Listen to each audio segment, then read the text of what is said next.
Praise the Lord. जय मसीह की. Welcome to Walking on Water Wednesdays. मेरा नाम है अंजलि नाथ. आइए हम मिलकर परमेश्वर पर निर्भर होना सीखें. आज हम जिस विषय में बातचीत करेंगे वो है एंजाइटी, वरी, चिंता. एंजाइटी का मीनिंग है experiencing worry or nervousness typically about something with an uncertain outcome. चिंता, बेचैनी या घबराहट का अनुभव करना है किसी ऐसी घटना के बारे में जिसका परिणाम अनिश्चित हो. किसी ने बहुत अच्छा कहा है, worrying does not take away tomorrow's trouble, it takes away today's peace. चिंता करने से कल की परेशानी दूर नहीं होती, आज की शांति छिन जाती है. मती रची सुसमाचार उसका 6 बाब उसकी 34वीं आयत में लिखा है, अतः कल की चिंता ना करो क्योंकि कल का दिन अपनी चिंता आप ही कर लेगा. आज के दिन के लिए आज ही का दुख बहुत है. हम इस चीज को 4 भाग में बांट के बातचीत करेंगे. पहला भाग, चाहे कैसी भी परिस्थिति क्यों ना हो, आप अपनी शांति को ना खोएं. फिलिपियों की पत्री उसका 4 बाब उसकी 6 और 7वीं आयत में लिखा है, किसी भी बात की चिंता मत करो क्यों, पर हर एक बात में तुम्हारे निवेदन, प्रार्थना और विनती के द्वारा धन्यवाद के साथ परमेश्वर के सम्मुख उपस्थित किए जाएं. तब परमेश्वर की शांति जो सारी समझ से परे है तुम्हारे हृदय और तुम्हारे विचारों को मसीह यीशु में सुरक्षित रखेगी. Be anxious for nothing, God says, but in all things, with prayer and supplication and thanksgiving, let your requests be known to God. And the peace of God that surpasses all understanding will guard our hearts and minds in Christ Jesus. परमेश्वर हमें सिखा क्या रहे हैं? किस चीज का trade हम यहाँ सीख रहे हैं? हम अपनी वरी, अपनी परेशानी को परमेश्वर को जब देते हैं तो परमेश्वर का वचन कहता है वो शांति जो समझ से परे है वो परमेश्वर हमें उस स्थिति में देते हैं. जब लोग हमें उस परिस्थिति में देखते हैं वो परेशान हो जाते हैं कि कैसे ये इतने शांत रह पाते हैं, कैसे ये इतने शांत रह सकते हैं, इतना कुछ इनके इर्द गिर्द जब हो रहा है. पर हम एक बात को जानते हैं कि जब परमेश्वर की शांति हमारे हृदय में ठहर जाती है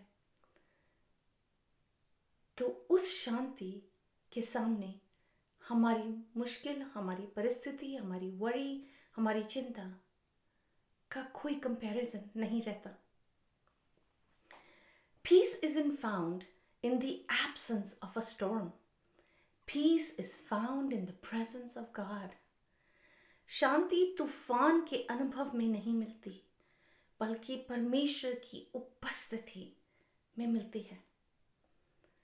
मैं एक डिसिप्लिन को फॉलो करती हूँ अपने पूरे दिन की एक्टिविटीज़ को, जो मैं रफली अपने मन में जानती हूँ. एंड इट बी ग्रेट परमेश्वर अगर मैं वो सब कुछ अकम्प्लिश कर सकूँ. But right in the morning I surrender my day to God. मैं पवित्र आत्मा को अपने दिन का नियंत्रण दे देती हूँ और मैं कहती हूँ जैसे आप इस दिन को चलाएंगे वैसे आप चलाएं. And it's amazing how one after the other वो मुझे स्मरण दिलाते हैं, याद दिलाते हैं कि look you can do this activity now. तू अब ये काम ख़त्म कर सकती है, ये टाइम परफेक्ट है ये काम करने के लिए.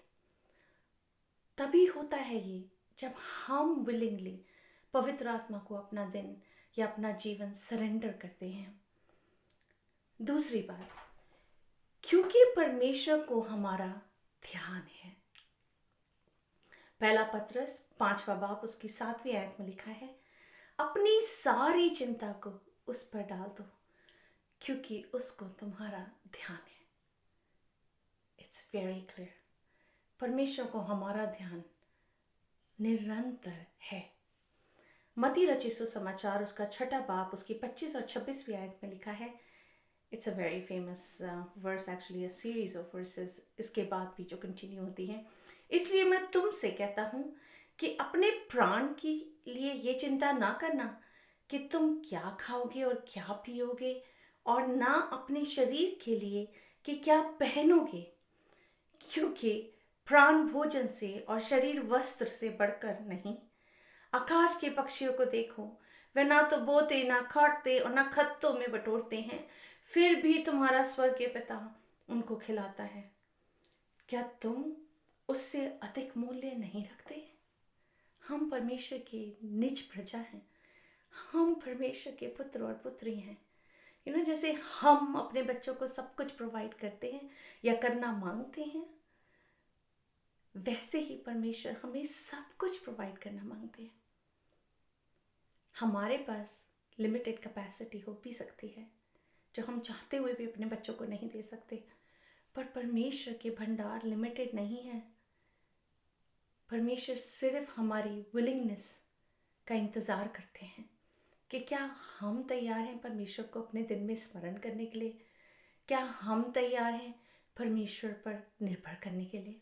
तीसरी बात, परमेश्वर के साथ एक रिश्ता कायम करें। परमेश्वर के साथ एक नज़दीकी का रिश्ता कायम करें। कोविड ने अगर हमें एक चीज़ सिखाई है, वो ये है कि हम कितना एम्प्टी महसूस करते हैं अगर हम किसी के साथ आमने सामने रहकर ना बातचीत कर पाए।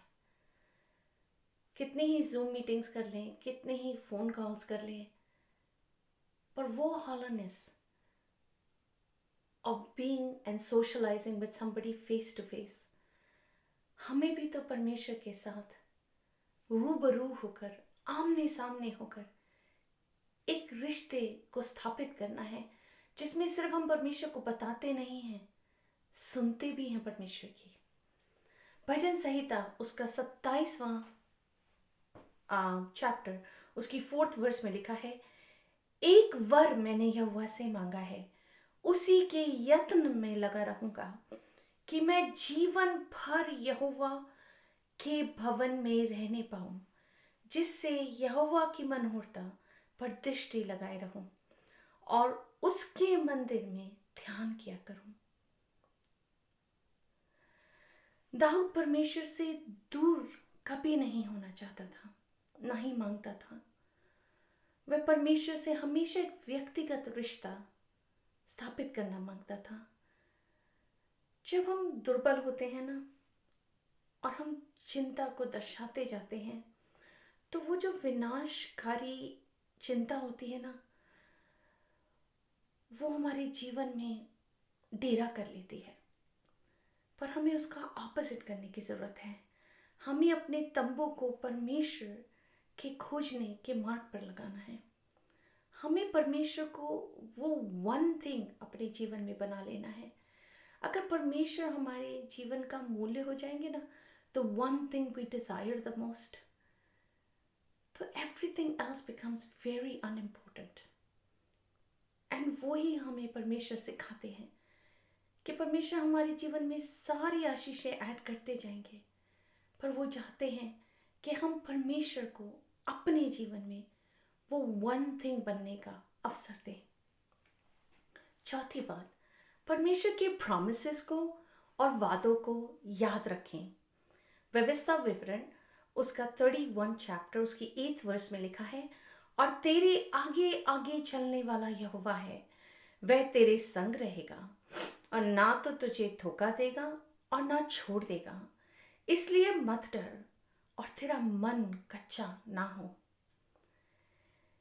ऐसे बहुत से प्रॉमिसेस बाइबल में हैं, और हमें बहुत से ऐसे प्रॉमिसेस को याद रखना है, मेमोराइज करना है बाइबल की उन वर्सेस को, जिसमें परमेश्वर ने हमें वो तमाम प्रॉमिसेस दिए हैं जिस पर हम ठहर सकते हैं, जो हम परमेश्वर अपनी प्रार्थना में हम परमेश्वर को स्मरण दिला सकते हैं कि हमें पता है कि तेरा वचन ये कहता है प्रभु, और इस समय में मुझे वो वचन याद है, मुझे वो प्रॉमिस स्मरण है। और जैसे परमेश्वर तेरा कोई वचन बिना पूरा हुए से वापस नहीं लौटता, वैसे ये वचन भी, ये प्रॉमिस भी मेरे जीवन में ज़रूर से पूरा होगा। और हमें ये स्मरण रखना चाहिए कि हम परमेश्वर की संतान हैं। हमारा विश्वास परखा ज़रूर जाता है, पर सिर्फ इसलिए कि हम उसमें और बढ़ सकें, चाहे कोई भी परेशानी क्यों ना हो। अगर हम अपने नज़रिए को बदल दें, अपने सोचने के तरीके को बदल दें, तो सचमुच परमेश्वर हमें वो तमाम चीज़ें, तमाम प्रॉमिसेस स्मरण दिलाते हैं। पवित्र आत्मा हमें याद दिलाती हैं उस समय में वो प्रॉमिसेस जो हमने बाइबल में पढ़े हैं, और हम अपने लिए एक बेहतर रास्ता खुद से चूज करते हैं, जिसमें हम इस जीवन से परमेश्वर को महिमा दे पाते हैं। आइए रैप अप करते हैं। आज हमने क्या सीखा? आज हमने सीखा, चाहे परिस्थिति कितनी ही मुश्किल क्यों ना हो, हम अपनी शांति को कभी ना खोएं। स्मरण रखें कि परमेश्वर पर ही हमारा हमेशा ध्यान रहे। परमेश्वर के साथ एक रिश्ता कायम करने की कोशिश करें। परमेश्वर के वादों को हमेशा याद रखें। आइए हम मिलकर एक चैलेंज करते हैं। इस आने वाले हफ्ते में जब भी हमारे ऊपर कोई परेशानी, कोई चिंता आए, तो होने दे कि हम उस चिंता का कंट्रोल परमेश्वर को दे दें, और परमेश्वर को उस चिंता में अवसर दें आने का, और परमेश्वर की शांति को अपने मन में ठहरने का अवसर दें। और इस ट्रेड को हम परमेश्वर के साथ कंटिन्यूसली करें, चाहे कितने चैलेंजेस क्यों ना आए। एंड जैसे कोविड के सर्जिंग केसेस के बाद we hear the epidemic of black fungus, तो इतनी चिंताओं के बीच में आइए हम थॉटफुली, बाय चॉइस, परमेश्वर की शांति के साथ उस चिंता का ट्रेड करें। और परमेश्वर चाहते हैं कि हम शांति के साथ रहें। परमेश्वर चाहते हैं कि उसके बच्चे हमेशा इस बात को याद रखें कि God has control of our lives. परमेश्वर को हमारे जीवनों का स्मरण है। आइए हम प्रार्थना करें। पिता, मैं यीशु के नाम से आपके समीप आती हूँ, विनती और प्रार्थना करती हूँ। परमेश्वर अपनी शांति को हमारे जीवन में, हमारे परेशानियों के बीच में आप उतरने दें। हमें आपकी शांति को महसूस करने का अवसर दें, और एक बार जब हम उस शांति को टेस्ट करने पाएंगे, एक्सपीरियंस करने पाएंगे, तो हम जान पाएंगे कि वो कितनी और बेहतर है इससे कि हम चिंता करें। सो परमेश्वर, हम इस जीवन को आपके हाथों में सौंपते हैं। पवित्र आत्मा होने दें, हम आपको अवसर दें हमारे जीवनों को इन्वेट करने का, हमारी चिंताओं को हमसे लेने का, और अपनी और परमेश्वर की असीम शांति को हमारे जीवन में ठहराने का। और हर एक बात में परमेश्वर, हम हमेशा इस बात को स्मरण रखें कि आपको हमारा ध्यान है, और हम आपके पुत्र और पुत्री, आपकी संतान हैं। हर चीज़ में, हर बात में आप ही को धन्यवाद देते हुए, आप ही के मीठे और जलाली नाम में, यीशु के मधुर और मीठे नाम में मांगते हैं। सुन और दया से ग्रहण करें। आमीन। Praise the Lord. God bless you. Stay blessed. Stay safe.